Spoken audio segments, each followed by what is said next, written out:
জঘন্য কোনো কিছু হইতে পারে না এই দেশে। মানে আমাকে আসামি করেছেন, ভালো কথা করেন, কিন্তু এইরকম মিথ্যা মানুষের কলঙ্ক দেওয়ার কোনো মানে নেই।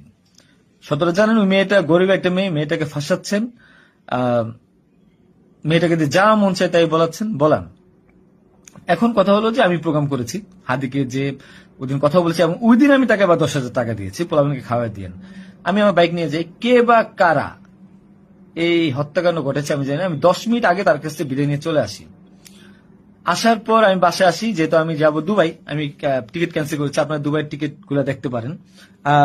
আমি একটু দেখাই একটা জিনিস আপনাদেরকে। এই যে দেখেন আমার দুবাইয়ের মাল্টিপল ভিসা। 1 মিনিট।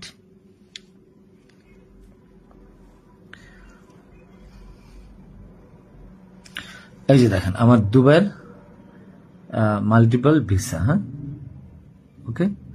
আমি এখান থেকে ক্যামেরা যেহেতু দেখা যায় না, আমি এখান থেকে দেখাই। এই যে দুবাইয়ের মাল্টিপল ভিসা আমার স্পষ্ট আছে, দেখেন।